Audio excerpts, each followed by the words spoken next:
the Victoria property market has been going on a bit of a tear. You might not see that. You might not think that. And you're wrong if you have a look at the data, but only in specific pockets. So what we wanted to do is get on Sophie Anapliotis, a property manager that has boots on the ground in a lot of the areas that we discuss in this session, and then is investing in other regional locations as well. So she's got all the insights from that. But there are some areas in Victoria that are grown 16, 17, 20%. And you don't hear that on the news. What is happening? Why is that happening? What is the shift going on? Hey, everyone. My name is Joe Tucker. And together with Jeff Miles, we created the Oz Property Investment Community and the Level Up Property course. Really, we just interview top property experts and we unpack their wisdom. We want to be a fly on a wall and understand what they know so we can soak up as much value as we can. And we educate people through the Level Up Property course. This session is all about Victoria. It's all starting to move now. We're starting to get that momentum rocking and rolling. It's starting to feel like that Perth 2022, 2023, when it started to get a little bit more bouncing off the bottom. That's what we want to see. So we dive deep into that. We start having a bit of predictions, where he's going to move, where he's not going to move, breaking down the Geelong market quite a bit. Where are the areas of interest? Where are the areas that are a little bit too overpriced? And where are the affordable markets? And there was even a question that the audience jumped in with, where can I buy for $450,000? Got a pretty interesting answer. So let's just jump in. Let's make it happen.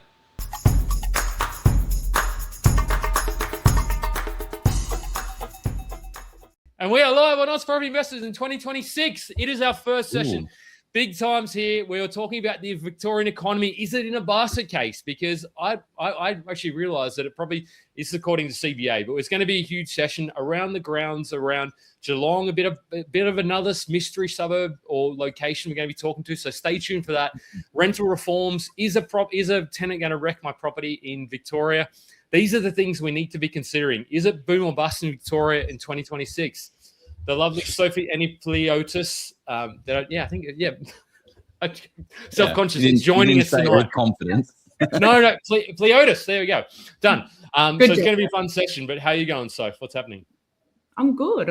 Thank you. I'm looking forward to 2026. 2025 was a bit of a big year with a lot of changes and everything going on in Victoria, and just excited for the new year, really.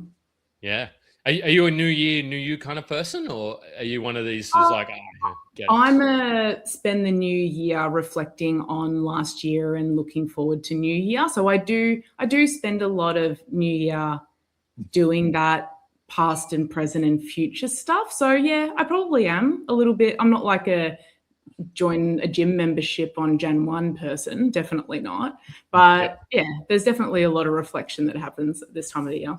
Excellent. Joe, how you going? What's happening, man? You feeling good? Mate, Feeling excited? It's good to be back. I'm back. You're back. We're back. The show is back. 2026 is going to be a massive year. I was having a look last night with the Level Up property community, and we're going through this report that goes through the property predictions over 2026 by SQM Research, Louis Christopher, and he is actually he's pretty he's pretty lax in what his assumptions are and what his predictions are, but they've been right. He's pretty much nailed it a whole heap of times. But what they're thinking and what they're predicting for 2026 is absolutely ridiculous. So I'm keen to be a part of that in the property space for more capital growth. But no, I had a motorcycle accident about 3 months ago, got surgery on my hip and shoulder, but I'm now walking. I can move my arm. I'm Disney back. Cruise. That was Disney Cruise. Disney Cruise. I mean, if you love lining up for Mickey Mouse photos for 45 minutes, 18 times a day, you will love a Disney Cruise. That is. Get me on board. Baby loves it. Wife loves it. So that's all. That's kind of all that matters. I had good fun. It was good. They make it fun for adults as well. But what about you, Jeff, mate? You're looking trim. Have you been exercising and... No, not really, but look, it's sort of, yeah. I feel like I did partake in the Christmas spirit, but Be good. No, so 2026 is going to be fun. We're going to be buying properties, hopefully, and or doing rooming houses. It's going to be all good and all fun. And Geelong and Victoria, that is some of the talk of the town. So I want to hear, if there's people with questions, get amongst them, please, people. But I'm going well. But also, if you want us to unpack a particular area, Sophie knows and loves Geelong. But we can talk to some other parts as well. So get amongst it. But before we go any further, I will let you know that this information on this presentation is for general information only. It's not constituting professional advice. Go and speak to your financial advisors, your brokers, your accountants, and your expert property managers as well. We're not liable for lost cause. So now they've done that once, we can get into the really juicy and exciting stuff. But for those who don't know Sophie from Geelong, you've been you are the director, I looked this up, the MD, managing director and property investment specialist of Element Property Network for over 15 years. I said 14, so you changed that on me, which is 15. Yeah, this is the 15th year. As a property manager. Yeah. Yeah. And you've got property. We were talking property investing yourself. So you are a property investor. So you're looking to make some moves as well. But you bring that unique perspective. You're not purely focused about kind of, you have the runs on the board with some of the investing as well. So great to have you on. And Sophie, the first thing I want to know, and one of the reasons why, is because you deal a lot with Victoria. How are you thinking about Victoria in 2026? What's going on? Well, I just settled on one just before Christmas. And it was in Victoria. So whatever's happening across the media play and all the other concerns that are coming up, as someone who's been a property manager for 15 years and buying property for the last 10 years, I'm not hugely concerned. But there's definitely concerns that we'll talk about. But I can see that, like, Victoria has been pretty ignored for the last couple of years, and people that had been coming in and buying in that 21, 22 have definitely seen those rewards now, because Geelong and regional Victoria is starting to have legs again, and it's starting to go a bit nuts. And it sort of happened, I started seeing the trend happen around December 2024, where people started paying attention to Geelong again, started getting more questions coming in, more pre-purchase, all that. And then it was July 2025 that it just hit, it just went. And that's when I started going to pre-purchases, having 30 people going through. So that was really that pinnacle point. And then when first home buyer stuff changed in October, that's when it then continued to ramp up after that as well. So many key points here. I think this is one of the reasons why I wanted to get you on as well, is because, like, we talk about boots on the ground, and we talk about, like, the data that you see, days on market might be 22 or it might be 29. That doesn't really matter. What really matters is how many shoes are at the door at that open home. How many people are actually attending there, and what are they? Who are they? Are they first home buyers that only have $500,000, so you're going to be capped, or are they families? Are they people that have equity that are helping the kids get into a $600,000, $700,000, $800,000 property? Like, those are the key insights that really make a big difference, and to know that there's real demand, which is pretty cool. So you're seeing 30 people at open homes when you go in there. So it's not just investor activity as, like, interstate like Sydney and Perth people and Melbourne people and buyers agents and stuff like that. Obviously they're in the mix, but it's also owner occupiers wanting to push. Yeah, there's 3 suburbs in Geelong that are more sort of investor led, because it's really super cheap land. People see the value in it, but short term for locals, it's not as appealing. But as an investment grade property with, like, cheap land, I totally get why those areas are starting to go off. But now that those price points are starting, back when we were talking 18 months ago, these price points were like 480, 500, 550. We're now seeing purchases happening in the 6 and 650 in these areas that people wouldn't even, they would be considered as, like, low socio areas. So we're talking about, like, Cryer, North Lane, Whittington. They're now going into the 6s. But now, because there are still other suburbs surrounding that you can do entry level at the 750 to 800, there's about $100,000 difference, when it's making it achievable for people to stop looking outside, like to start looking outside into other suburbs, which are also attracting owner occupiers, developers, first home buyers, downsizers, upsizers. So we're seeing a lot of competition in the suburbs around Geelong. Definitely. There you go. Before we got straight into the juicy stuff, and Intrepid has asked us a question. I don't know if it even exists anymore. 450K. There might be some. I don't know too much about Geelong, but there might. I want be to some. know what's good at 450K. Gosh, that's tight. Yeah. We'll stay tuned, Intrepid. We'll get to that. Teddy's going straight to the jugular. I asked an interesting, because I was looking and hearing about, everybody talks about Victoria's the basket case of Australia. Now I know that sounds sensationalist. But yeah, it's spicy. But I look at some of the stuff that's going on, not necessarily purely property, but the economy, the amount of spending that's going on. And we're just sort of saying, like, I just want to paint a bit of a picture here, because that's the perception. There was still some of that floating around. You saw it in your post, Joe, that was going on. And I just wanted to get your perspective, Sophie, and then we'll talk to, there is a report out there, the State of the States. But what are you seeing around your business community? Like, what's happening in the Victorian economy?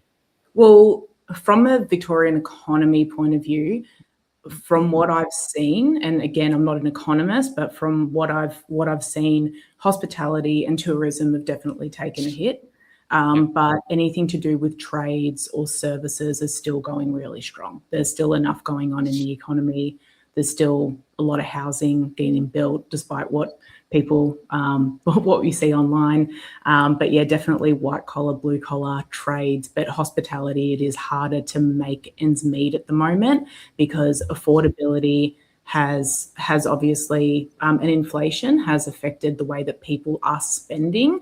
And it's really expensive to travel in Australia at the moment. So a lot of people are choosing to travel overseas if they have the extra funds too.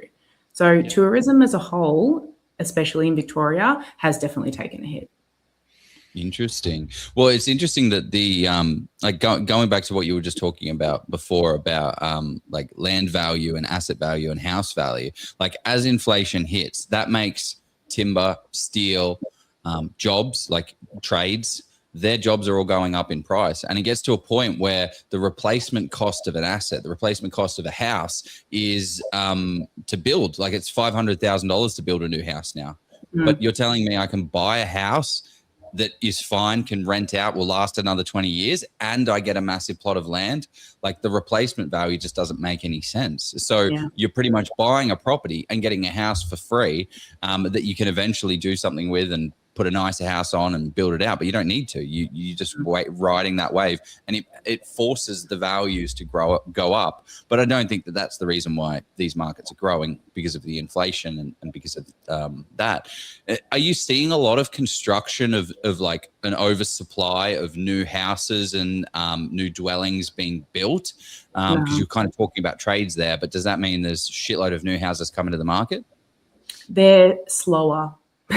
It's been much slower with land release and land supply, and also the time of when it's taking longer to build properties as well. And because it's becoming so expensive, there have been areas that have started going up, well, getting more interest in value in buying established. So like Armstrong Creek and Mount Denise, we've seen a lot more properties that are buying established that are 2 or 3 years old, because it's quicker to get into, and the cost to buy versus build isn't making a lot of sense, especially if you want to do a custom build home like an owner occupier. Investors are still doing house and land packages, don't get me wrong, but it's definitely not in droves like what it used to be. Spicy. Well, I know that this session isn't about Geelong specifically, I feel like, but you're an absolute expert in Geelong. So apologies for some people that have come for Victoria. We're not talking about Geelong today, unless anyone asks. I saw a lot of people asking about it, but we were actually wanting to talk about what's happening in Victoria around investor concerns, which we were sort of getting into. So we can get into that if you want to go there. Before we do, because I wanted to show, because somebody's actually, Teddy really got straight into it. He wants to know from a landlord perspective and a rental provider, Teddy. We're in Victoria now. We can't talk about so that. what is Teddy saying? You keep mentioning Teddy and yeah, I know Teddy. He's not Teddy Swims, by the way. But I want to show you, and this is take this for a grain of salt because it's a CBA Economic Bank forecast report. But back at the midway of 2022, Victoria was still sort of trudging along, but they were the top of the pops, and then they went to 6, and we sort of see Victoria or sort of flatlining along the bottom for basically. What is this? What are we looking at? This is the state of the state reports from Commonwealth Bank. So it ranks them on, I suppose, infrastructure, I suppose the GDP. It looks about a whole different aspects of the economy and how it's performing, like and Victoria, they got to the top again.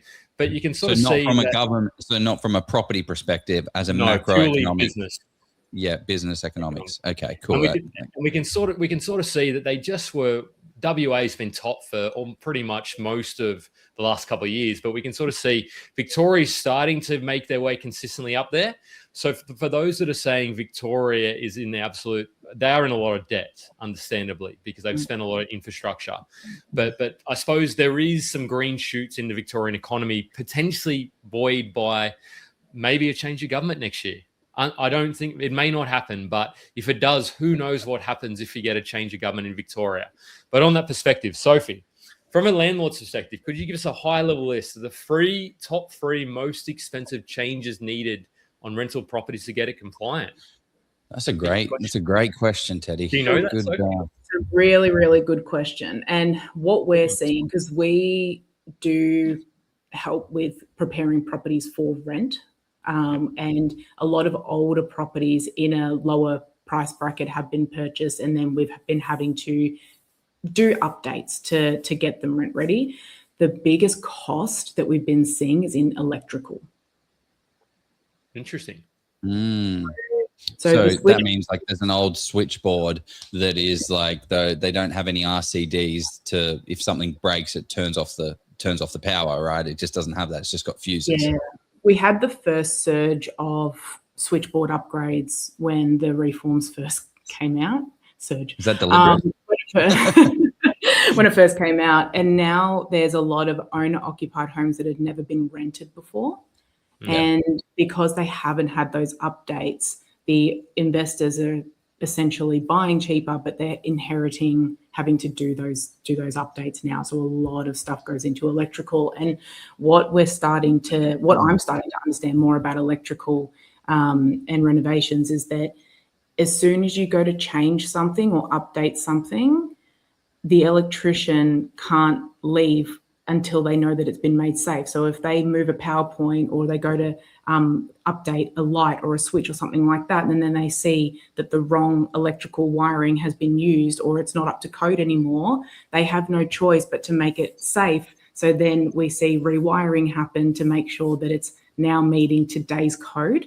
And they're the hidden cost of buying older properties and then that stuff unfolding. And we don't see a lot of that stuff on the compliance reports, like the safety audits and things like that, because they don't have to check behind lights and behind power switches and stuff. They have to make sure that whatever is there is safe. So they're like the hidden costs, and a lot of it has been electrical. Can you talk to what that compliance check is? Because this is something that's pretty foreign to anyone that's buying in WA or South Australia or anywhere else, actually. There's different checks and things, but this one's the most in-depth for all of Australia, out of all the states. So what exactly is it, and how should we think about it as investors? It was introduced to make houses safe. So it was all part of making houses safe. And then 2027 is making them efficient, which we can talk about later. But they wanted to make sure that the homes were meeting today's standards of living. So making sure that all of the electrics, all of the appliances were safe. That was first and foremost. Like, is everything safe? Is everything working as what it should? And that was electric. They also wanted to make sure that gas compliance had come in. So doing carbon monoxide testing, which fair enough. You want to make sure that everything, that carbon monoxide leaks or anything like that. So that was that's been the biggest change. A lot of the frustration that we get from investors is that even though they've done the checks, we now have to continue to do the checks on the same properties every 2 years. Oh, so it's not yearly. I thought you had to pay 100. Smoke alarms every 12 months. Yeah. And that's sort of been the way for quite a while. But then the electric and the gas still have to be done every 2 years. If the house is brand new, then you can wait two years to do the first one, but then it just continues on. So even if nothing's changed in the property, they still have to make sure that every 2 years they're paying that money to make sure that it's deemed as safe. Yeah, I mean, is that $300 to get that done, Soph, or how much roughly? Are you $365 a year on subscription, and for multi-owners we get a discount. Yeah, there you go.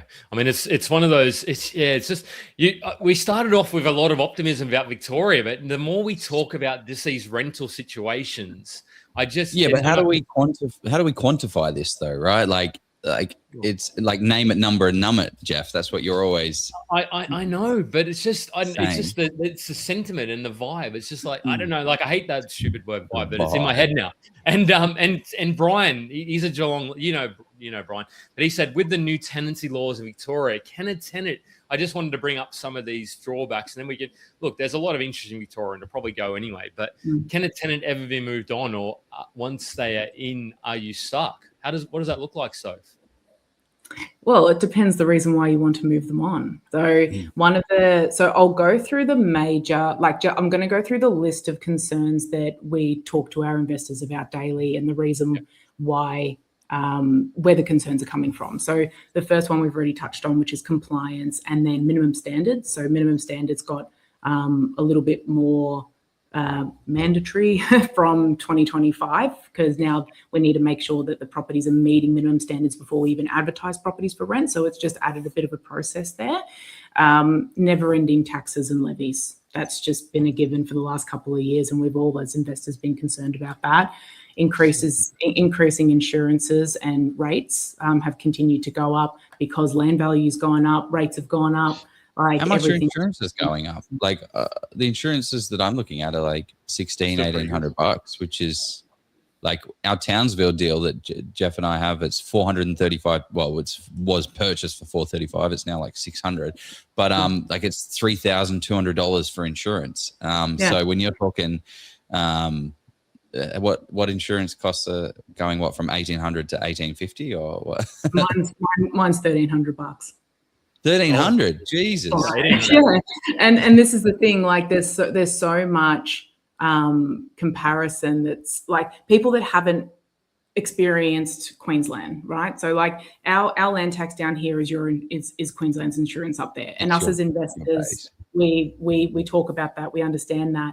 But if you are in Victoria, all you've known is Victoria, and you've owned property for a long time and all you're seeing is how it used to be and everything changing, that's now changing the perspective of, oh no, everything's going up, so now I want to sell. So a lot of older investors that have owned property in Victoria for a long time, they're like, I'm done with this. I'm done with the changes in legislation and this, and tenants have more rights now, and difficult tenancies are coming up, and our rents aren't going up enough, and I'm done. I want to get out. And then the interstate investors or new gen investors, let's call them new gen investors, they don't know what it was like 20 years ago. They've got no perspective of what that was, and they're like, land is cheap, property's cheap, let's go. Yeah. So it's sort of like there's two mindsets about it. And I guess it's the balance of what you're paying, right? Like you're paying $3,200 here, but then you've got much cheaper insurance, much cheaper council rates. So it's like, cool. Well, now we're at net neutral. Also, these tenancy laws, they've gone hard in Victoria, but this is where it starts. Like it starts in Victoria, it's then going to roll out in Queensland, it's then going to roll out as soon as more and more people, like I was looking at some data, looking at charts yesterday for home ownership, it's plummeting. So what's happening is we're getting more more tenants. There's just people that will forever be a tenant. So that audience, those people have a louder voice now. So they are going to ask for more things. They're going to get more things because they are now louder. And right now, as it stands, like the safety checks that we're talking about is to just not be a scum lord or whatever slum lord, right? Like making sure that your electrics are all good, making sure that your gas isn't leaking, like making sure that there's no leaks in the plumbing. Like these are things that you should be doing as a property investor anyway. Victoria just forces you to do it. How do you think? So when you do these safety checks, so I guess going back to Ted's questions, what are the kind of more expensive things? So the more expensive things from looking at these compliance safety checks, what are the expensive ones? The biggest one is electrical. So what should we expect? Not a crazy case where they find all the bullshit, rewiring a full house, but like what's the standard cost of like an electrical switchboard upgrade, or like what are you typically seeing? Rectification work. So we get the safety order come in, they come back as non-compliant, and then we need to do rectification works. It averages out to be about, I think the most expensive one I've seen included a switchboard upgrade, which is about $2,000. And then the cheapest one has been a couple of RCDs, a couple of $100. So on average, it's probably been around that $500 to $600 of work. Right. To get it compliant. Yeah. Sure. Yeah. It is a cost though. I don't downplay it because in defense of an investor, and I do crack it when I have to spend more money than what I expect as well. Like, let's be honest. Yes. Like we're coming in, there is a lot of negative gearing at the moment. There's like to get in, so we're compromising the not so good yields for that future of capital growth. So I get as an investor that you're already coming in, you're already out of pocket, and then there's all these extra costs that are coming out of the woodworks that you don't expect. And that's why we started offering the pre-purchase consultation from the beginning, so then they knew what to expect, or at least the large majority of what to expect before getting it rent ready. And that's been the biggest thing. But also understanding how to read the reports when they come in. Make sure your property manager or you know how to read them, because like we did the safety audit on our investment property when that settled, and we also did the minimum standards. You don't have to pay a professional to get a minimum standards done. That's one of the biggest misconceptions that's happening at the moment. But you need to make sure that the property does meet minimum standards. So if someone isn't comfortable to know if it's going to meet minimum standards, you can pay the extra $30 and get the report. It's $30, like whatever. So I paid the $30 because I ain't got time. So we got that, and the window locks came back as not compliant. And I'm like, nah, these are compliant. I know that these are compliant. And then when I looked into it further, they said, when I say not compliant, it doesn't meet minimum standards, so whatever. And when I looked into it, they said, oh no, the windows do work, but they're getting stuck. So they're not opening as what they should, so they don't meet minimum standards. So I called the renters and I just said, hey, this has come up.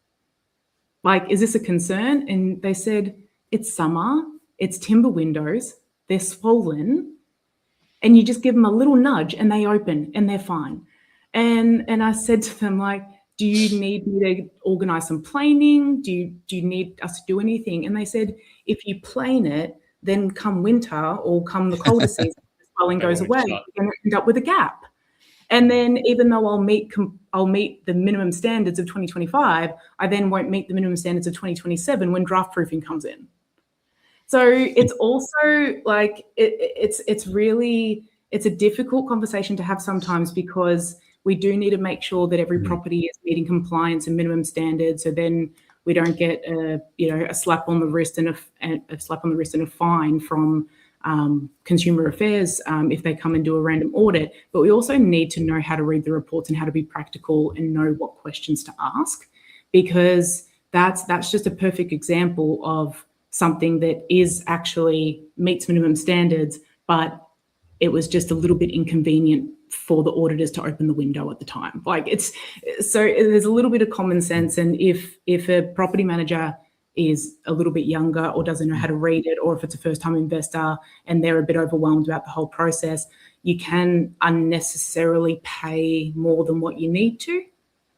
So with this stuff, I say take a step back, like read the legislation. Don't be afraid to ask questions, and don't be afraid to ask your property manager to ask questions if there's any doubt either, because I'm not going to say we fight back with our auditors a lot, but we ask a lot of questions, a lot.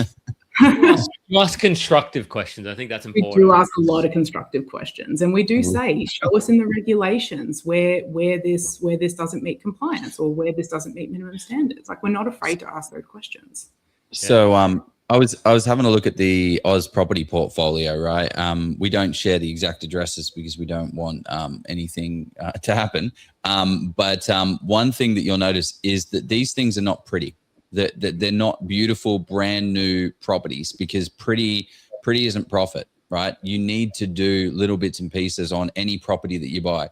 This property is the ugliest one that we have. It's a high set weatherboard 2-bedroom bathroom, 1 bathroom that we bought for $435,000. It is now worth $600,000. What we always say is you should expect when you're buying buying a property, what matters the most is capital growth and that you can hold the cash flow. I mean, look at this old Diddy Nana tiles. And look at this old oven. We had to replace that. Like, that was $2,000.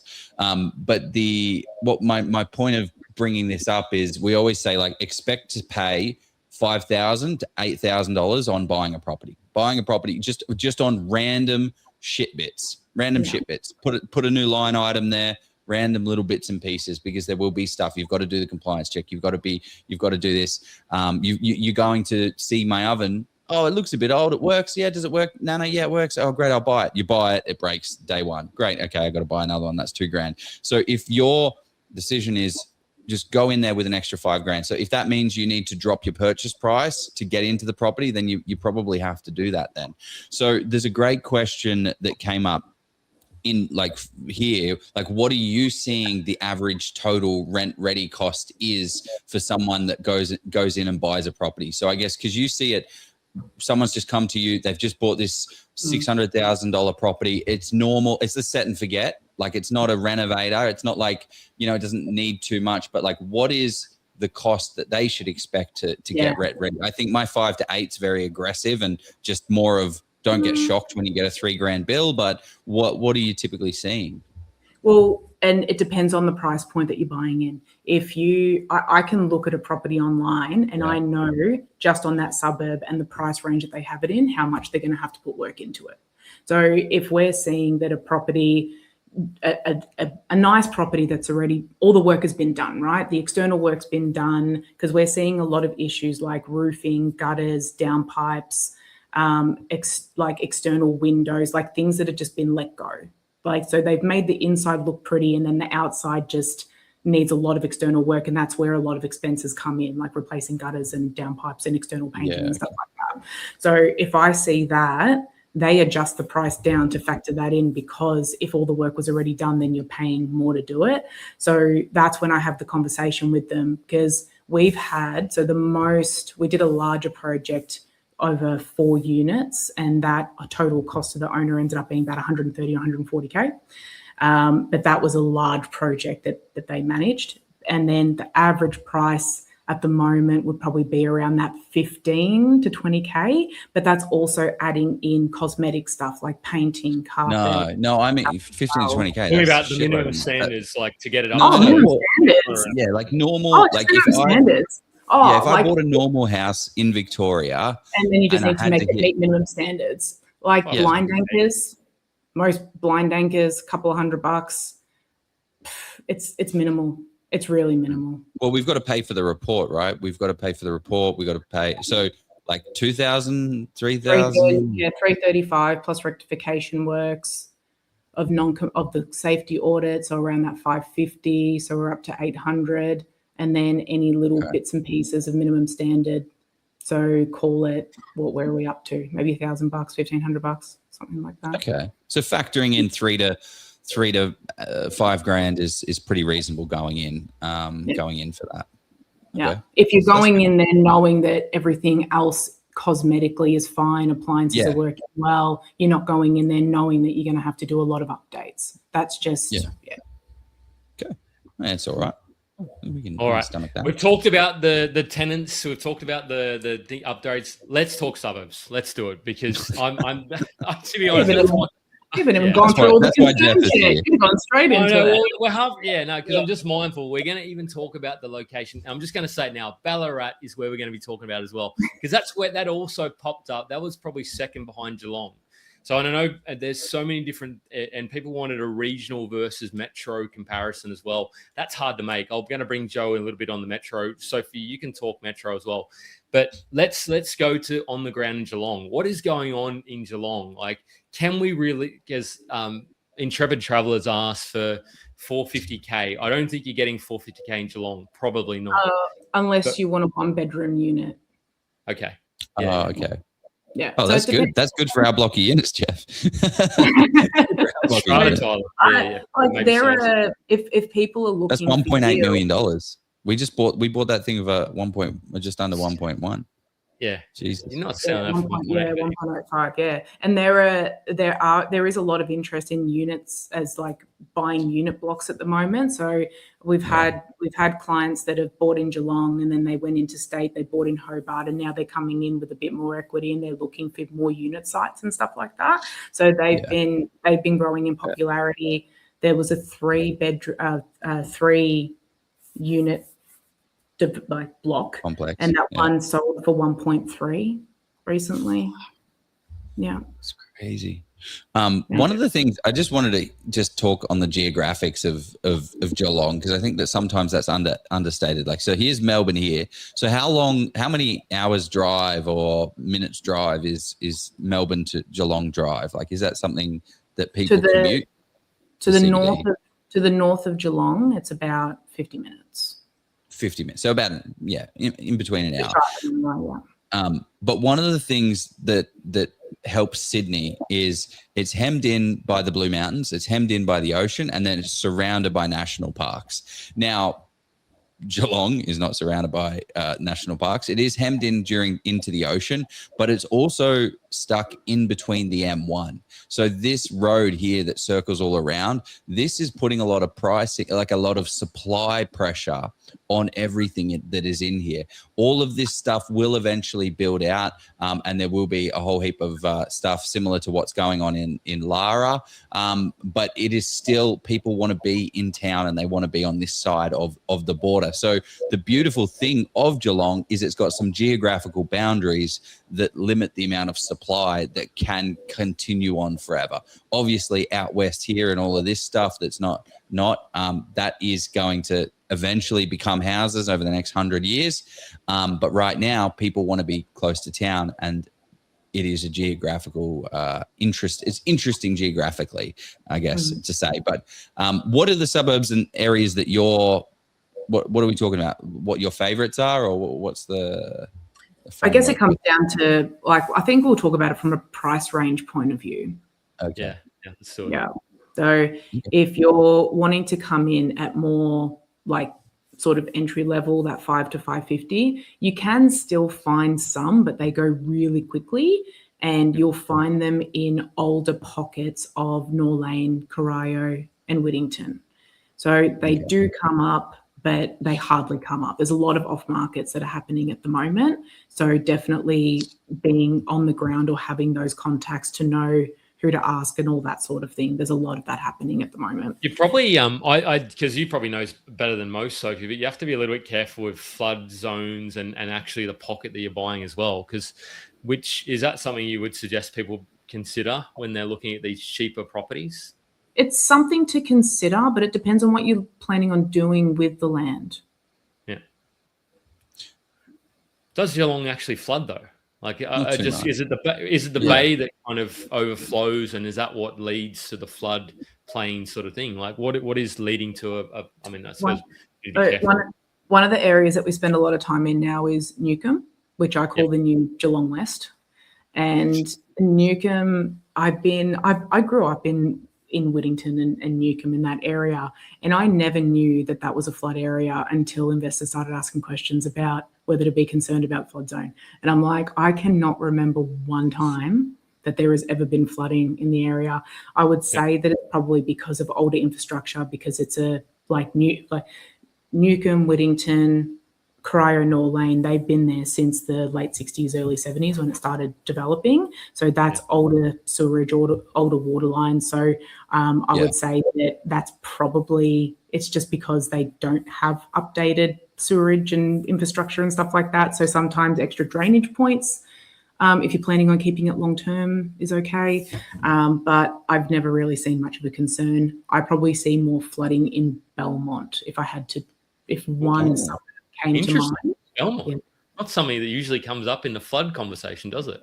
No. Yeah, interesting. No. There you go.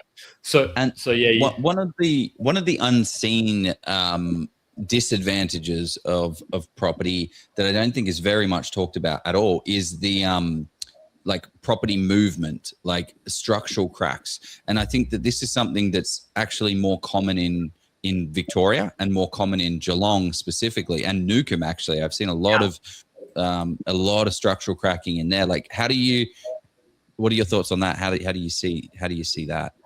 It happens everywhere. It honestly does. Like, it's so common in some areas of Belmont, in Highton, all the suburbs that you would want to get into, they generally have either clay or soil that isn't ideal. And you do see a lot of cracking and restumping that needs to be done on older properties. Lara's another one as well, actually, that has a fair bit of that. Oh, really? Yeah.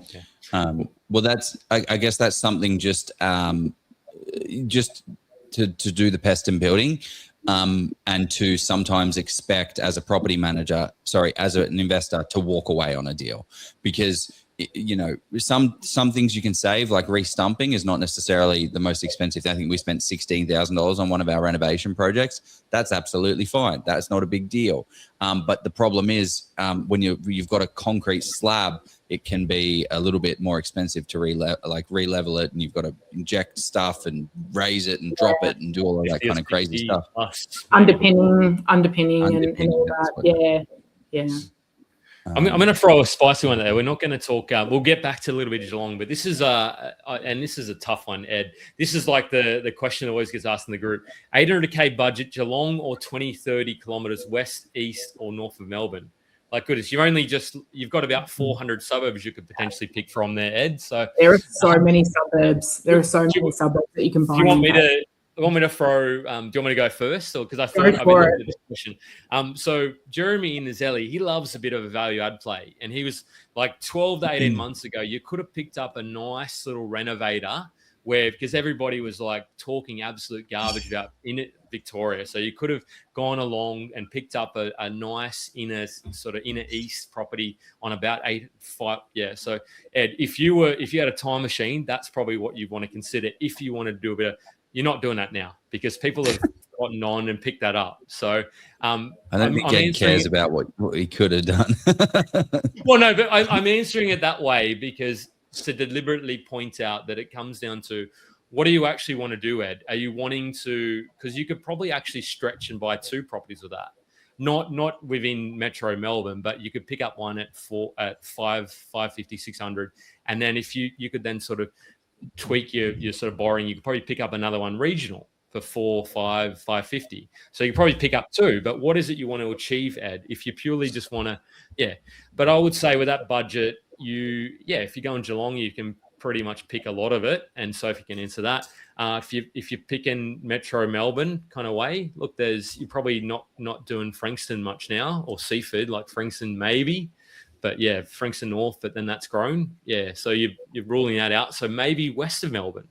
But yeah, Joe sort of can talk to that. Would you say west of Melbourne, maybe there's some opportunity there? So I'm getting you some more. It just comes down to the budget, right? Like how much have you got to spend, and then hunting around. So if I was you, I would check out the market, start doing the research, finding out which areas actually you can afford.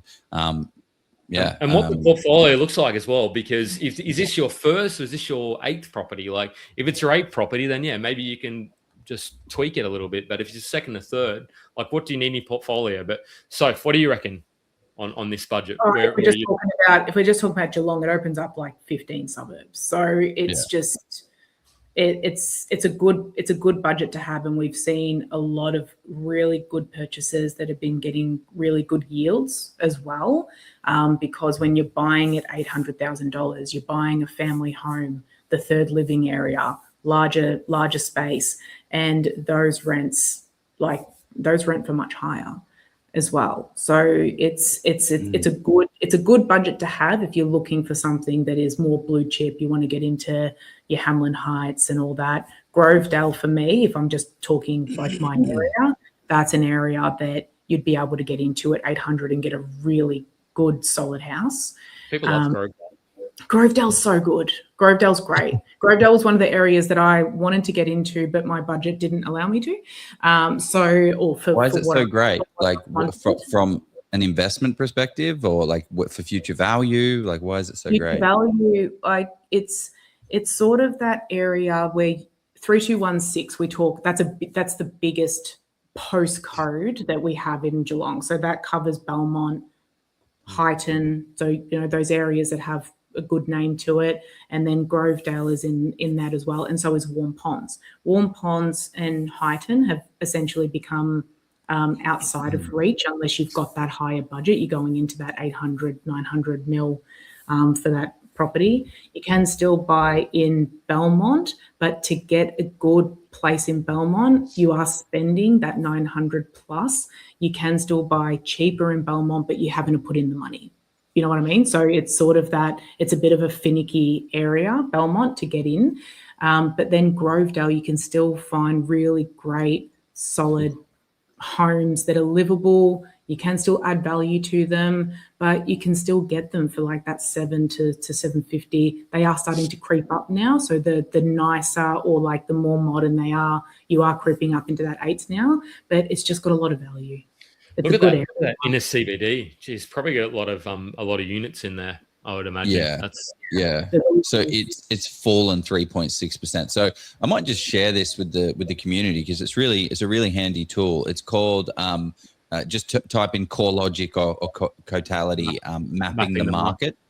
And it gives you the current price. It gives you the 3-month change. It also gives you the 12-month change. So you can start to see. So when people are predicting and forecasting like, oh, Victoria is going to grow 6%, 8%, 12%, that's as an average across the board. But if we have a look at some markets, Frankston, for instance, like Frankston North has done 20% over the last 12 months. I don't know if you can see that. 20% over the last 12 months. We've got other markets down here that have grown 12%, other markets that have grown. So it might 14%. We're talking about those pockets, those more affordable pockets in Norlane and Corio, 13%. Whittington, that has grown 13.5% in the past 12 months. So like Frankston, for instance, if you've got a property that's worth 800,000 like that person was trying to go for, it grows 20%. That is an additional quick maths, $160,000. 8 times 2, 16. Add a couple zeros to it. Easy. Done. I'll post that in the comments. So if anyone is on the YouTube and all that good stuff, it'll be in there. Yeah. And because I know this is one of your favorites, Sophie, so I couldn't. Does Lauren know you by any chance? Is she planted? But thoughts? What are your thoughts on Leopold? I'm told by the locals to not talk about Leopold because it's such a hidden gem.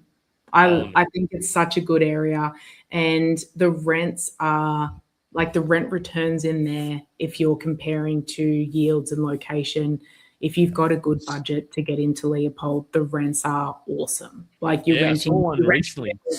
650 rent appraisal, Sophie, at around that mid-6s price. I'm like, that's getting close to 5% yield. I'm like, 5% yield in Victoria in 60 minutes from Melbourne. I was like, no, Leopold, no. Lisa doesn't like it. Anyway, so no, let's talk about Leopold. It's too hidden. It's a little hidden gem. I've got a lot of investors were.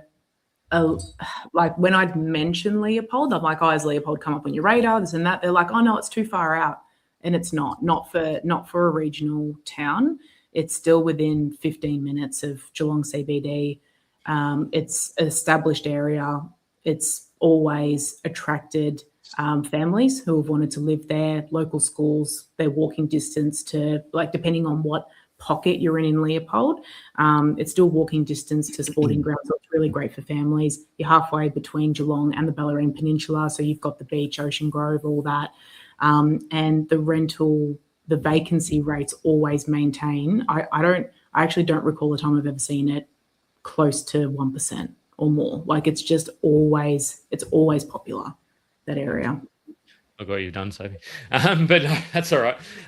So I reckon we throw to our first ad or sponsor, and then do we want to go up to Ballarat? Because we said we're going a little bit around the grounds, then we can talk about value add as well, because it's just so many different areas we can go. But how's that sound for a planned audience? We're good? Everywhere you look, someone else is making money in property except for you. Your mate, he just bought a house. It's already gone up $100,000. There's some bloke on Facebook, he's bragging about pulling in a 7% rental yield. Meanwhile, you're stuck scrolling real estate and domain, confused as hell and having no idea about where to start.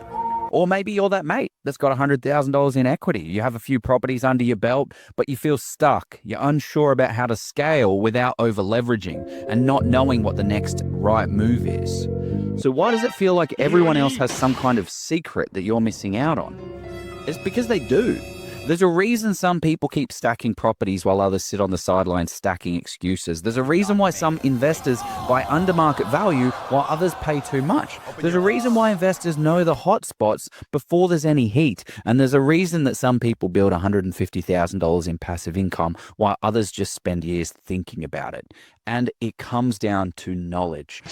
And that's exactly why Jeff Miles and I, Joe Tucker, created the Level Up Property course to hand you the exact step-by-step process that we've used to buy over $100 million worth of property in today's market. We've built Australia's largest property investment community with over 80,000 members, and we help everyday investors secure hundreds of thousands of dollars in equity, all without wasting years of their life trying to figure it out the hard way. Making an uneducated decision on the biggest purchase in your life is just gambling with your future. Stop it.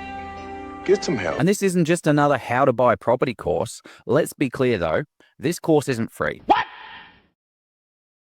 What? And neither should it be. This is our life's work. We've spent over 100 hours each on this course alone. Oh, babe. Okay, video number 3. Number 4 with million does... Done.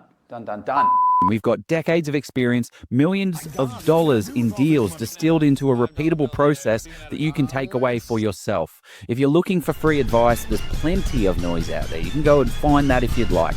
But if you want real,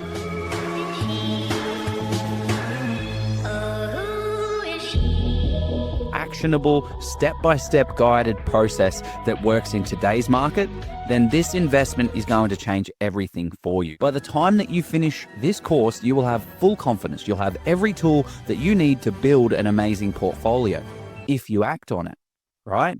Which is why we have mentoring built in. So we kick you up the butt to make sure that you're kicking your goals. So the real question is, how much longer are you going to watch everyone else making money in property before you jump in and start playing the property game properly? Because the sooner you start, the sooner you start winning. We are back. We're back with Level Up, and it was a great coaching call last night. I saw, Joe. You're on fire, mate. Well done. It was spicy. But we, so Sophie, I'll set the scene, and I think you know a lot more about Ballarat than what you probably care to let on. But because you may have investigated it yourself.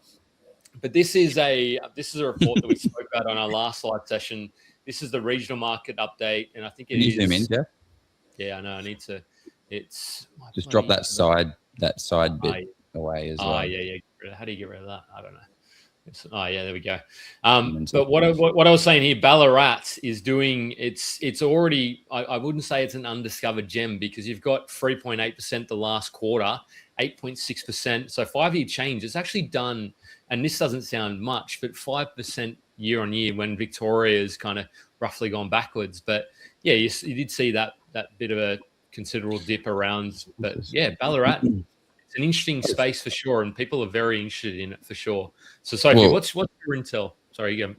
I mean, I'm just going to share my screen. I don't know how.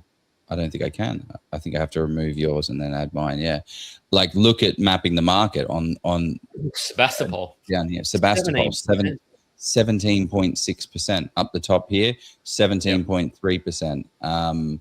You were like, it's an undiscovered. You're kind of talking like it's an undiscovered gem. No, I said it's not. It's not. It's not an undiscovered gem. No, that's why I said it's already 16.2, 12%. Like these are ridiculous numbers. You're buying a $600,000 property and it's growing. Sorry, you had a question for Sophie. Yeah, I just want to say, what's your kind of insight on what's happening? And you don't look, you know, Geelong like absolutely like the back of your hand. You know that extremely well. So we'll put a bit of caveat out there, but I think you know Ballarat a lot more than you let on. But what are your thoughts and insights on that? What's going on up there? Online, I am the Geelong person. I've been like, that's my thing. But some people might not know. Well, they will know if they saw my social media thing on the weekend about the fires. But I actually live halfway between Geelong and Ballarat. And it's been our latest project. We've been renovating a farmhouse up there for the last couple of years. And so I'm a frequent in Ballarat as much as what I am in Geelong on weekends and things like that. But our office and our time is down here. When we were looking at our next investment purchase, we looked at all regional areas, not just in Victoria, but we looked at areas including Ballarat, and we actually put in offers into properties in Ballarat as well. But then after, there were a couple of things that came up that we decided not to go ahead with it. And but like there is really, really good value. There was a question that came up asking about where to go if you're looking for a 450K. Yes, 450K purchase, Ballarat, 100%. Like there are properties in Redden that are coming up at 375 to 395 that you don't have to do any work. The one thing, That's crazy. Yeah, and there are properties still at 450 and they rent for about 380 to 400. So it's just to be careful. And we went through this whole process. Like my partner, he was like, let's buy in Ballarat, it's cheaper, better returns, this and that. And I'm a data person. So I'm like, cool, put it in the spreadsheet. And when he put it in the spreadsheet, he's like, oh, wow, the numbers and the yields aren't actually that good. And it's like, yeah, because you're buying in cheaper, but the rents are still cheap in that area as well. So it's like sort of like what Geelong is, but they're sort of like 80 to 100K like $80,000 to $100,000 behind, and the rents aren't really stacking up. So my purchase in the end ended up being about yield and return rather than buying just a cheaper property because it was a cheaper property, because the numbers actually stacked up better in a higher range. Yeah, that's interesting because I see that all the time. Like I see that as a mistake as an investor. What they make is like they might have borrowing capacity of 600, but they're like, no, I want to dip my toe into property investing. I'm only going to buy a 450,000 because that's where I feel kind of comfortable. But you end up buying something that needs a whole heap of work, that buying a mistake, buying something it's difficult. And if you've got $600,000 to spend, you're going to get a better quality asset that's going to be in a better location, and then compounding capital growth of 14% on 450 versus 600,000 is massive difference. So I guess I would say to people, don't try to push to get the best quality asset that you can afford. Don't try and dip your toe, because that's the mistake I made when I first purchased my property. I had borrowing capacity of like $400,000 and I ended up buying a $285,000 property, and bought the $400,000 property, it would be worth over $1 million. Right? Yeah. I think Joe's internet's sketching. The 600, anywhere near that. I think we got it. Carry on. We picked up what you were putting down there, Joe. Yeah. Probably. I think so. But for if all you have is up to 500, Ballarat is definitely an area to consider. Yeah. Especially looking for properties. Yeah. Yeah. So good. Were you looking around that sort of 500K sort of mark, Sophie, or were you looking a touch higher up in Ballarat? We were looking, so we had a higher pre-approval, but we ended up looking in Ballarat because it's cheaper, right? So bigger land, it's cheaper. But the purchases that we were looking at were in that 420 to 450. Yep. And then after putting work into it and then renting it out, we worked out that the yield was about 3.95 to 4%. Yep. And then we ended up buying in Lara. So we bought a property in Lara, and that yield ended up being 4.85. So when it was, so like we're really, really happy with that, considering like most of Victoria at the moment sitting about that 4.2% if we're looking at sort of like the average yields. So yeah, I was really happy, and it just came down to numbers and all that. But like Ballarat, if we were going to buy in Ballarat, it definitely would be in the cheaper price range because the rents don't stack up. It might change now. We were looking in about September, October, but that was my observation of it. But as a town, it's great. They rent really well. It's a good area to consider. Love it. That's so good. Okay. Well, it's moved. It's moving it's moving so fast. 17% in a year is absolutely massive. That is starting to become a very hot market. And people are like, oh, well, it's already done 17%. It's not going to do any more. This is only just beginning in Victoria. You know, you look at places in Perth, we're at 100% over the past 3 years. This has just done 17. And WA is still moving. It's still giving in some pockets 12-15% capital growth. It's trending down, but it's still doing 12, 10, 15, which is absolutely ridiculous. So we're starting to see an interesting trajectory. Any other regions that you've had your eye on that are showing a lot of value or quality, or suburbs? I'm really interested to know more about Lakes Entrance. That's been my little thing that I'd like. It's a bit of a left field one. I hadn't considered out to the far east of Victoria. Yeah. Is that lifestyle? Is that a lifestyle choice, or an investment? No, as an investment. Location. Yeah. It's like literally in the middle of nowhere. Just food for thought. I'm just throwing things out there. Why? Guys, What's made this place interesting? Population growth. It's beautiful. Starting to happen. Yeah. And the purchases that have been happening in there, it's been growing. Like, again, this has just been me doing market research around other areas, and that was one of the areas that came up. Yeah, because there'd been a lot of talk about like Maui and stuff like that as well, which, I know it's had a fair bit of growth. What are your thoughts on Maui? So this is east. Maui is a very affordable market. It's got a massive percentage of housing commission. Maui and Morwell. What are your thoughts on those areas? I know those areas very intimately. I grew up in Central Vic, and look, it just comes down to your risk appetite. That's a nice way to put it. That's about as much of a clue that. Yeah, no, I just don't like. There's concern for me in those areas about, is there actually, because aren't they closing, and maybe they're closing down that that power station out that way and replacing it with hydro, from my understanding, and you just wonder, well, what's that going to look like in 5 to 10 years time? So, I think the biggest issues, like a lot of people, and even myself, I went through that, and Joe just mentioned it before. When you're looking for land, you're always going to go, oh, where's the cheapest place that I can find? And sometimes it stacks up, sometimes it doesn't. And the one thing that I would always say is ask the selling agents who's buying in the area. Like, what are the renters like? How long does it take to find a renter?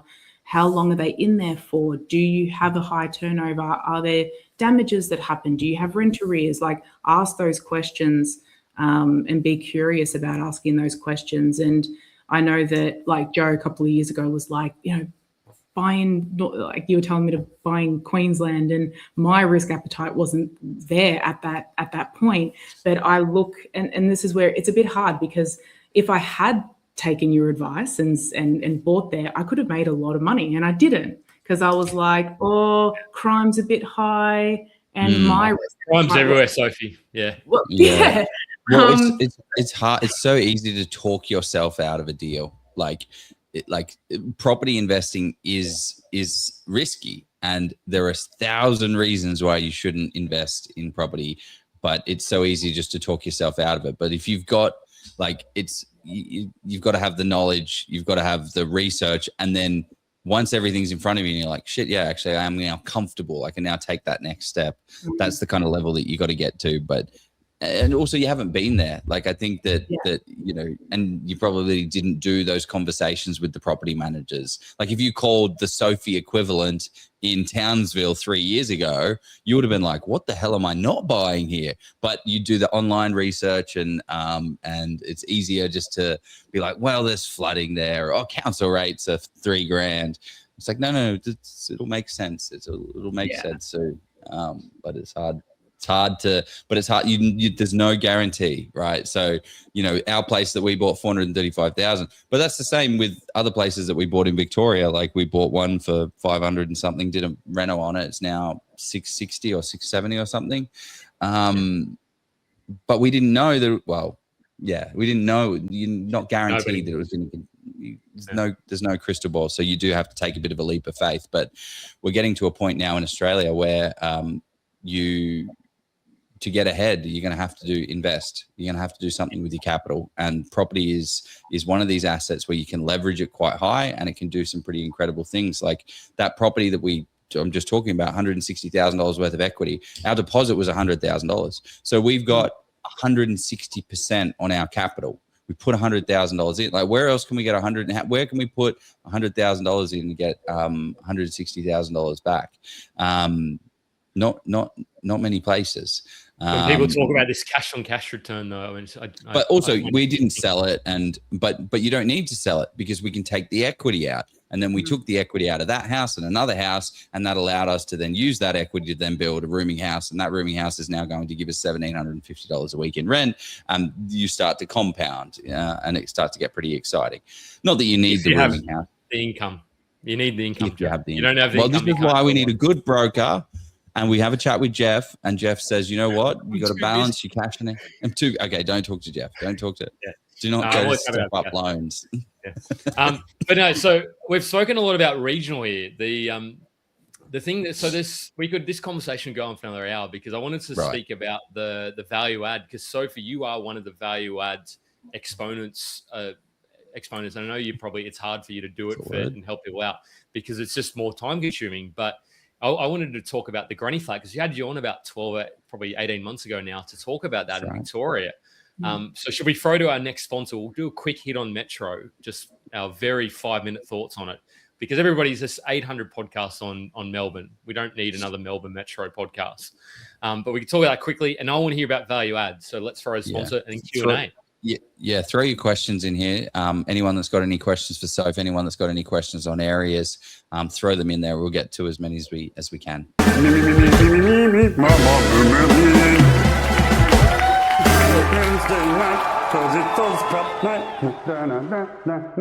Oh, Jeff, I wish there was 3 investing books that covered everything property. Oh, Joe, there is. Steve has 3 books now. That I do, guys. I've got 3 books now. You probably don't even have to follow this group anymore. Just kidding. You want to keep seeing and hearing from me, of course, so stay involved. But in all seriousness, if you want to get the full picture of investing, residential, commercial, and development, these 3 books have you covered for the fundamentals. For OzProp members, here's the best part. I'm giving these books to you for free. Just cover the postage and I'll send them right to your door. Go to policyproperty.com or click the link below and get your copies today. You can also get all my spreadsheets, checklists, and resources free on my website. Happy reading, gang. There we go. We're back. I can't even type message in the private chat. But no. So I missed the first half. Yes, it's recorded. Tracy, jump on our YouTube. There is a link in the comments, so go up to that. Sophie, I wanted to just engage because you are about 45 to 60 or 90 minutes, depending on how much traffic is on the M1 up to Melbourne. What are you sort of hearing or seeing much about? You probably know the West a little bit more, do you? Or what are your thoughts on Metro Melbourne, Soph? I don't really pay much attention to it personally because it's not my area. I know that people that have been looking at purchasing in our area have also been looking at north of Melbourne. And there has been some interest in some western suburbs of Melbourne for these same investors, like Sunshine had come up a fair bit. I don't know if that's sort of been on your radar, Joe, or if that's come up for you, but that's generally the area that I've been hearing more and more about. That's sort of getting a bit of interest and traction. It's what I find interesting is like this is capital growth over the last 12 months is how varied it is, like how much has lost value. I mean, that's kind of interesting, but more of like what is actually grow. Like this area here has not had a large amount of percentage growth, and this area here, like it's never one market. So you really have to pick the eyes out of it. So some of the markets that have have had a bit of growth over the past 12 months are the more affordable pockets. So you'll start to see more affordable pockets moving, like 12.5% for Dallas. Dallas is a very interesting social economic challenges, crime challenges, Colorado, but Meadow Heights as well, 15% capital growth. So you'll start to see the more affordable areas. You see Melton has had 13% capital growth. These are ridiculous numbers. It's just showing. I'll be interested with Melton, Joe. Oh, sorry, Sophie. Go. It's just highlighting that Victoria is still very cheap for land, and that's why there's a lot of investor opportunity and a lot of buying opportunity because land is still cheap relative to other areas across Australia. And that's actually one of the key points to hit on for I've actually got a chart. I was doing some analysis before. I've got a chart on looking at what the value of property is in Australia, and it's just ridiculous. Sydney is $1.7 million, right? Sydney and Melbourne have tracked along. We're tracking along quite closely for a very long time, very similar. There is a discount versus Sydney, 41% discount. So it is $700,000 more. Melbourne is a tier 1 city in Australia. It was voted one of the best city in the world to live, and it's overtaken in value by $1.1 million by Brisbane. It's almost getting beaten by Adelaide and Perth. And you're telling me that the median house price is only $1 million in Melbourne, and I can buy a property for $600,000, $700,000, $800,000, $900,000 that is established on a good sized block. Like this is where it starts to get more affordable. About 4 years ago, we were hearing all of this flight. So during COVID, like why is it interesting now? Like during COVID, there was a big exhale of people. People did not want to be crammed into cities. Also, Victoria was treating Melbourne incredibly difficult. It had like 200 days of lockdown.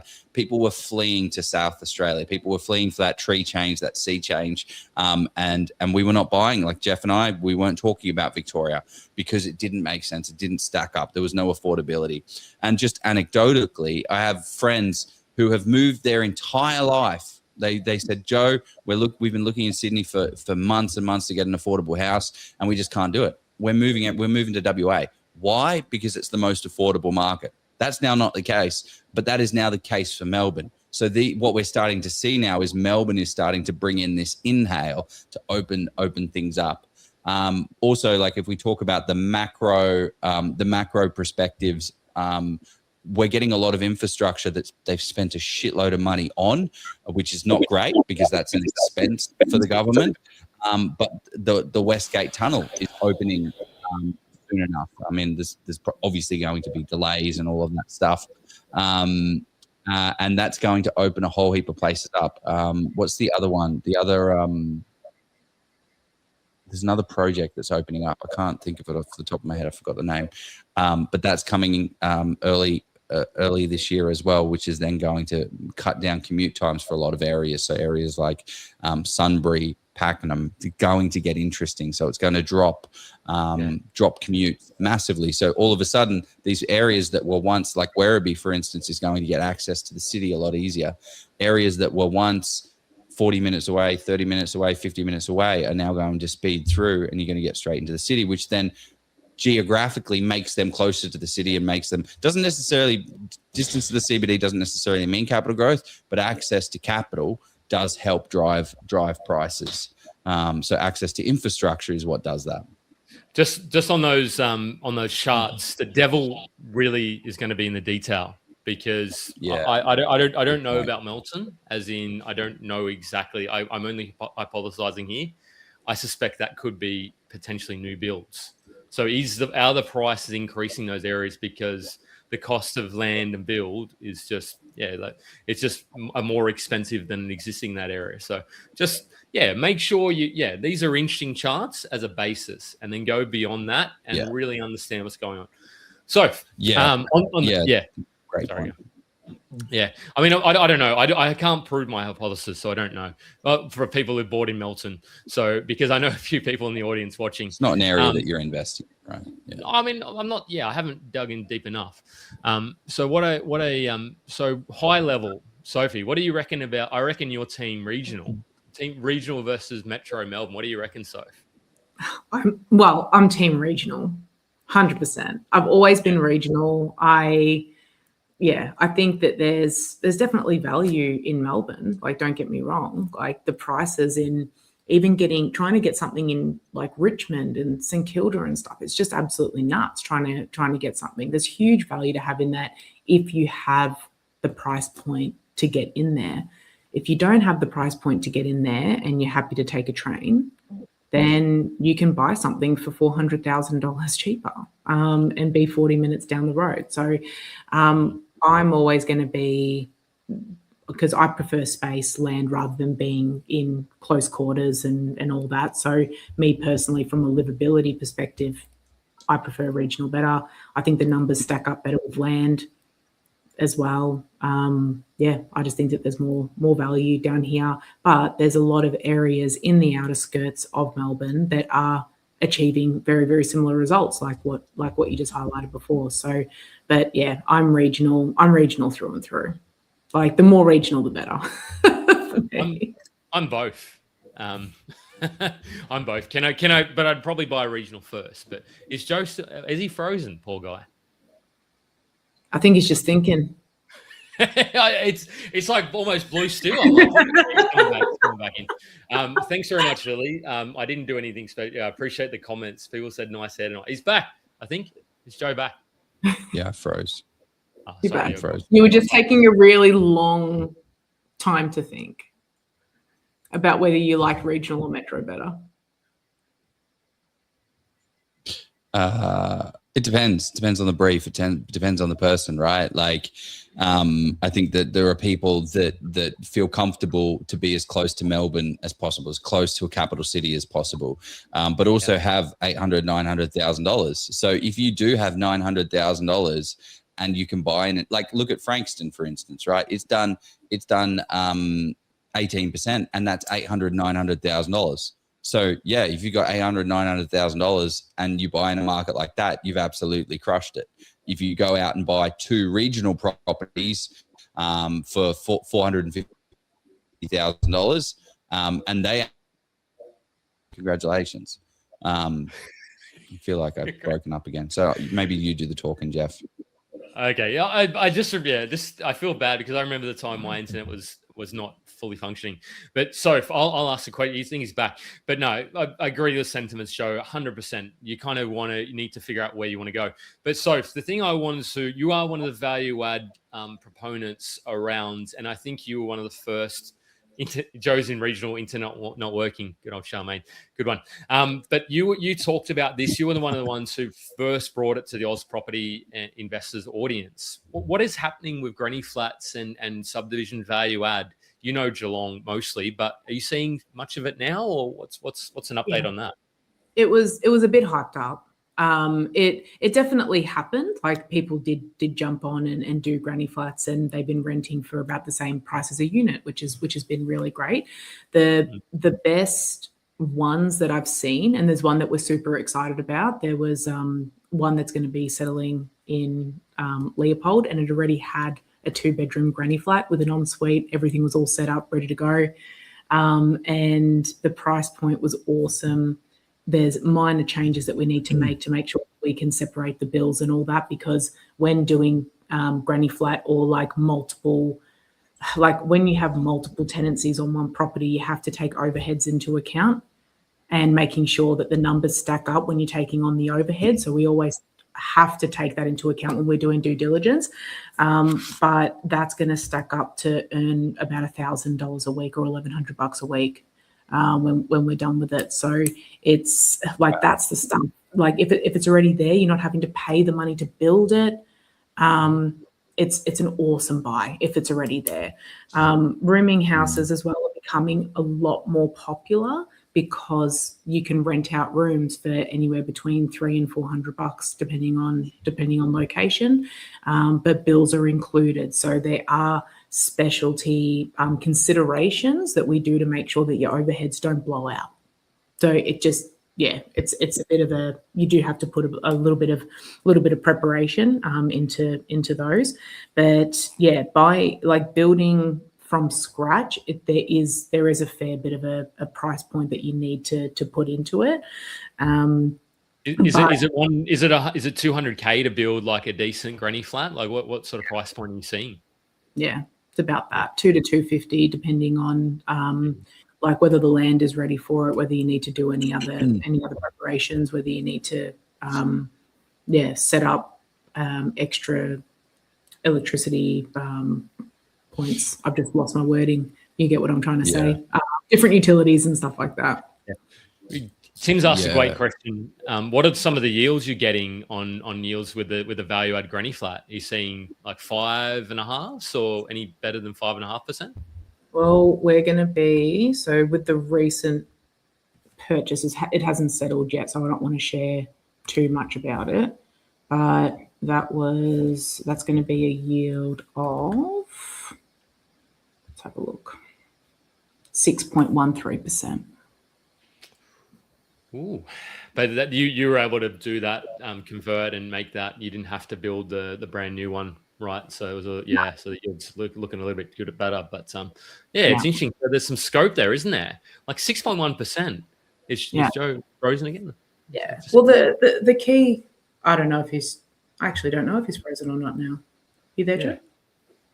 Yeah, I don't know. But if having multiple tenancies on one plot will increase your income. There's definitely value add from that point of view anyway, and that's why rooming house and granny flats are becoming popular. It's a cheaper way to have multiple tenancies and more income coming in. So I'm definitely seeing a lot of value add there. When it's just making sure, like I know we're talking about granny flats at the moment, but if you're doing rooming house, there's definitely considerations to make sure that it's going to cater to long-term tenancies, because rooming house is not student housing. It's not accommodating to students anymore. It's accommodating to people that are looking for affordable options or looking for something that they can come and go as they please without having to have a lot of sort of responsibility. So, single workers and all that sort of thing caters to that really well. But the rents on them are really, really good. There you go. Joe, you back? I'm just trying to see whether... That's so good. Yeah. It's just cutting in and out. But I could hear what you were saying, Soph. And I think that one of the challenges for the value add side of things is the cost of trades and the cost of doing renovations and stuff. Like Jeff and I would have spoken at lengths in 2022, 2023 2024 even, hey, let's do renovations, let's do value add, let's do subdivision, let's do all of this stuff. And if you are brand new, fresh to the market and doing all of like freshy, you've got no choice. You have to, if you've got a $400,000 budget, you're going to have to buy a property that's ugly, that needs some love. And that's okay. My first property was 280K, as I said. But we've been able to build something pretty cool out of that. But the trades actually make real money. $700,000 property is not there. Poor Joe. What are your thoughts? My thoughts on that. I still don't mind a good reno, but yeah, it's very hard for it to. It's a lot harder to stack. I get sent some of these occasionally, and they're like, "Do I like this deal, or do I want to do this deal?" I'm like, I don't think there's enough fat in it. As in, like your margins. Because it's tougher. But so we've sort of gone full circle. We've talked a little bit about Victoria being really tough. We've talked about some of the challenges with renting properties out and how to do all that sort of thing. We talked about regional. We talked about Geelong, Ballarat. We've gone metro. We've talked value add. Round this out with some of the, I suppose, rental reform sort of situation. What are you sort of, if you get your crystal ball out, what does 2026 and how should we encounter or overcome or manage it as investors? Well, I'll talk about the rental reforms that came into play already, and then I'm going to circle back because one of the things that we were talking about that we ended up going off a little bit side was the concerns that investors have about investing in Victoria.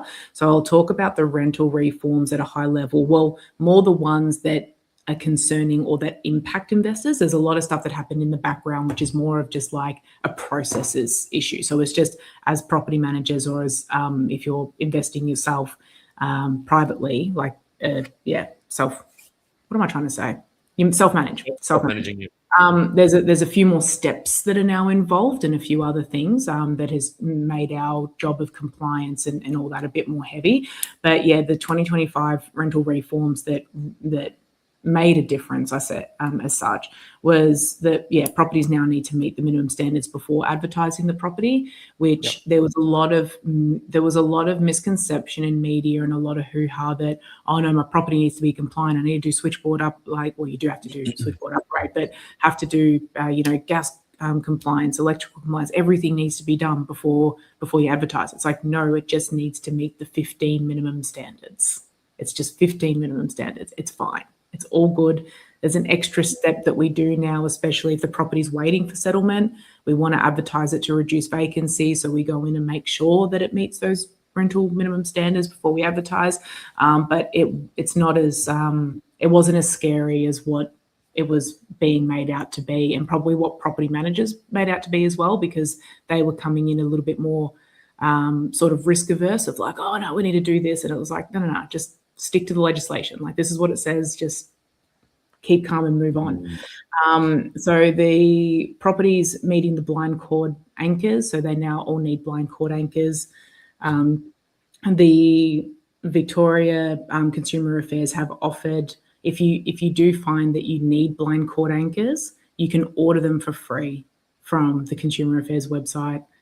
They get delivered to the property. It takes about 3 weeks, and then you can get them installed. I mean, there's 6 cents from Bunnings. Like, yeah. Oh no, there's actually been a huge jump up. Like they're not cheap. They're not as cheap as what, like if you get them in bulk, like I'm sure they are, but just to get a packet, they're pretty expensive now when you go on Bunnings. Like 20 bucks. I tried to order some to go, oh, you know what, I'll just put it in my PM kit, and then when I'm at routines, I'll just grab out a screwdriver and, do it while I'm there. And then I looked at buying a big pack and I'm like, oh, it's not as cheap as what I thought. I thought it was going to be like, 2 or 5 cents a piece, but it actually wasn't. But anyway, that's a side thing. That's funny. So rental bidding not being allowed anymore. So even if, so you can't ask for more rent. And if you are offered more rent, then like they're really just trying to stop the rental bit, like, applicants only getting properties because they're offering more rent. So what's that rental? So if they offer more, what do you do? So I've got it listed for 450. Someone says, no, I'll give you 480. I'll give you 480. What do you do? It's a bit of a grey area. It says that you cannot solicit, like you can't solicit a higher rent. As a general rule, if we market them properly, we shouldn't be getting higher rents anyway. Yeah, and that's a good way to put it. Yeah. So there was the change of so notice periods were 60 days to give rent increases or notice to vacate. That's now been increased to 90 days. So there's just a little bit more preparing and planning if you are planning on renovating or moving into the property or anything like that. And then applications, we now have a bit more restrictions around privacy data and how to handle information. Again, it's more to do with us as property managers, not there. So yeah, that was fine. There is a prescribed rental application form that's meant to be coming out this year in March. We still have zero idea what it's going to look like. So don't ask. When we know, we will tell you. We're still waiting to hear with what that's going to look like and how it's going to roll out. I think the frustrating thing that I'm hearing is, Sophie, and I don't necessarily know it's unique to Victoria, but correct me if I'm wrong here, but it just sounds like there's a lack of consultation with the people that are actually helping to make sure tenants or renters are getting the best sort of service. Because I think that to me would be very frustrating in any industry, but particularly where it's people's homes. Like, just consult, and then there's people that are bringing in regulation that doesn't sort of actually fit what the day-to-day job, and that's probably what I'm hearing from you. It is. And there's a lot of things that putting my property manager hat on, we have to follow the legislation. We have to follow the reforms and everything that's going on. In the grand scheme of things, the last major changes that happened were like, we've had the same legislation since 1991. We don't live in 1991 anymore. It was going to change. So like, I expect that change is going to happen. And it just so happens that now that we've had this 20-year gap, we're now getting a lot of change in 10 years, which is really frustrating and really scary for people. But when you break it all down, it's all pretty practical stuff. Like, it's nothing that you wouldn't expect to have in your own home. Everyone wants heating, right? Everyone wants a heater. Particularly in Victoria. Especially in Victoria. No one wants to live in a moldy home, right? So we're in 2027, they are making it mandatory to have roof insulation and to have draft proofing, and they're putting more emphasis on making sure that older homes are being well maintained, so then they don't have damp and they don't have that. But in a lot of older homes as well, they're not keeping up with the changes of weather events that we're having either. So we are seeing more, damp and all that in houses, and we're simply fixing that by putting air cons in, because it's got dry settings and stuff that you can help with that. We want to make sure that windows can open. So that's one of the minimum standards. Make sure that your windows can open. And we've been installing whirlybirds a lot recently because we're ventilation. And back in the 70s and 80s, when these houses were built. What's a whirlybird? A whirlybird on the top of the roof that goes around. Yeah, so it draws condensation out of the roof, because heat rises, condensation comes through, and then instead of it sitting in the roof cavity, it wants to get out.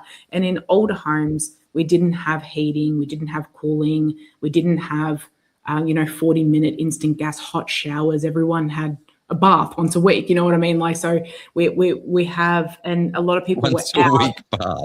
It was like, especially in regional areas, like they didn't have hot water. Dirty. Like it's only in the last 40 years that we've had like a dramatic shift of having constant hot water and constant like luxuries, and houses weren't built for that. So we now have to modify homes and make sure that they are built for today's society, where people are spending more time inside. We're not spending outside on our bikes until home time, and then Like we're inside like 90% of the time now compared to what it was when these houses are built. So they do need to be updated to make sure that that they're fit for purpose, essentially. So there's definitely that, but the issue that we're seeing is there's a lot of money that will have to go into older homes to do the insulation, to do the draft proofing, to put the aircon in, to update the hot water service, and to make it rentable, livable, whatever you call it. Well, to today's standards. Like, you're still going to have people that will rent older homes, but if you think about it, the generation before, like my generation, I grew up in older homes. It was just when sort of like gas heating was being introduced, so we didn't really have a lot of stuff. But like people that are coming into the workforce now, or first-time renters, they're used to ducted heating, they're used to en suites. They didn't grow up without like the way that we grew up either. So we have to know that people aren't, they were never used to it. So why would they pay for it?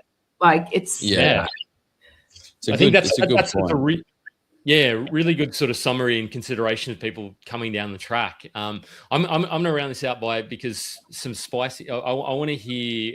Is it Victoria? Because we just heard all about, and Mr. Peasant asked the question about with all this coming on. Will prices, before you do that, go and give us a 5-star. And this has been an amazing conversation. Give us that 5-star on Spotify to start off, people. I want to get us to 100 5-stars this year. But on that note, Mr. Peasant has asked us the question of the hour: will rent prices still go up as all of these minimum standards, or does it still come down to supply and demand? And is Melbourne boom or bust? So that's what we're going to round up the podcast with. Over to you first, Sophie. What do you reckon about rents? Yeah. And then Joe. It will in turn increase the rental prices because we're increasing the standard of living and we're increasing the features that are in the property. So yes, it will.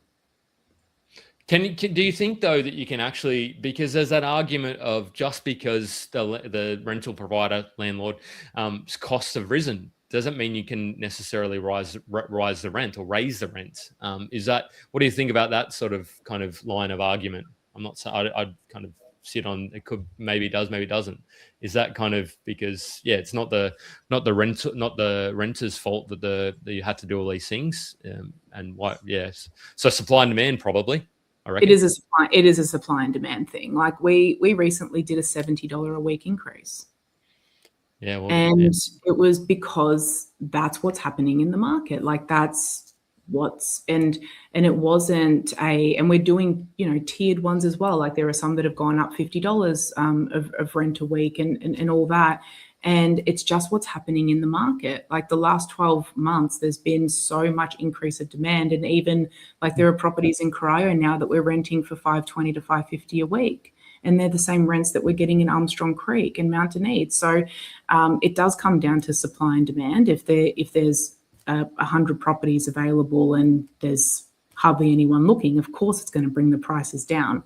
But the rental prices have, like if you look at the last 10 years and how much rents have increased, they have increased. But unfortunately, we've had such a dramatic change in like land tax introductions and stuff like that, that's sort of trumped the rental increases that we've been getting. So it's about meeting in the middle and figuring out what's going to be sustainable for both, because we do have some owners that have had to put in a lot of money, and then they're like, oh, well, we want to increase the rent of a CPI or something to offset it. And we're like, well, yes, but that's actually going to put you over $30 a week, and you do run the risk of them moving. So if you want to do that, that's fine, but just know that we more than likely won't get you that extra $30 a week. You will lose the renter who's been taking care of the property, and also it's going to cost you more to re-let it. So let's actually calculate your overall income versus potential loss to work out what's going to be the best scenario here. And it's just about being practical and knowing the market. And we look at like with Geelong in particular, and I know that a lot of markets are like this, we work in 3-month cycles. So I never look at data of what happened even 60 days, to be honest. I don't really look at what happened 60 days ago. I look at what's happening in the market right now and what's projected to come as well. It does make it difficult, because one of the things that did happen as well is investors in Victoria, if they were investing before all the reforms, we were able to do rent increases or rental adjustments every 60 days.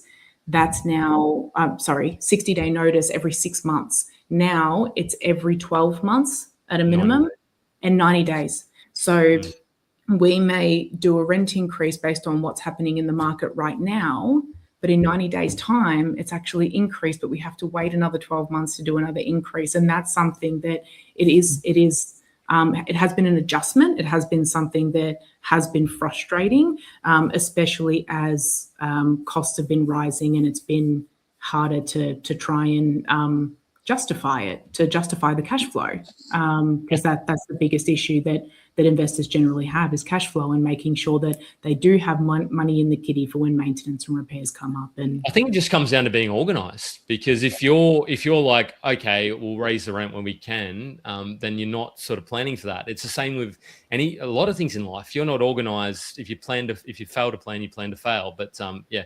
So boom or bust, Joe, over you, mate. What do you feel in Victoria? I'm going to throw it. I'm not going to be quite as diplomatic as a boom potentially, but what do you reckon, mate? Oh, if you're not looking at Victoria as a contender for your property investment, you're making a mistake. It's very like 17% movement. Are you kidding me? The market has moved 17%. Oh, no. So I said unequivocally. He's saying unequivocally. He's saying you're making a mistake. I'm saying we're booming. We're booming, baby. This is where it's starting to get interesting. Like this is very interesting. Perth 2023.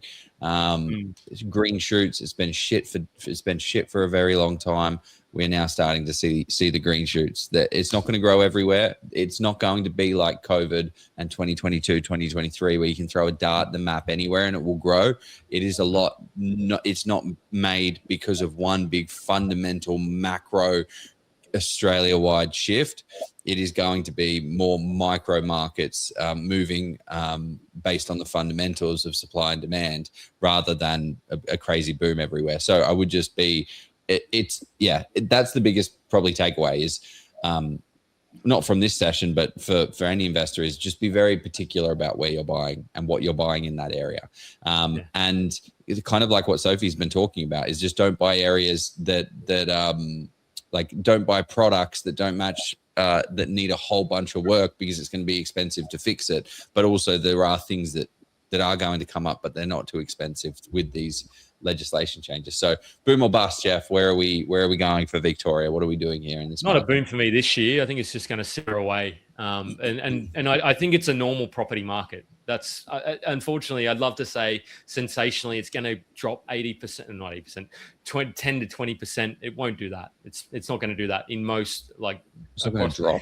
It's going to drop. Unlikely, I think. I think there's some markets out there that I'm just sort of seeing where, like, if you bought an inner CBD apartment, like, you're still hurting from that. Yeah. You really are, very, unfortunately. very hurting. I'm not going to sugarcoat that for those people that. So you have to be a little bit careful. You have to be discerning. So it's effectively normal investing.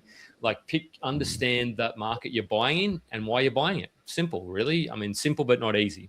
That's my take. It's not going to boom, probably not going to be a bust. It'll just sort of simmer away. I sort of see 2027 probably being a big market, and then maybe 2028 as well. So it'll just carry on like it's been carrying on.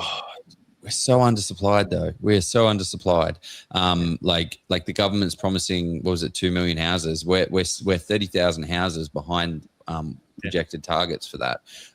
The other thing as well is what I just spoke about. Like when someone says like Perth is going to grow at 15% and Victoria is going to grow at 7%.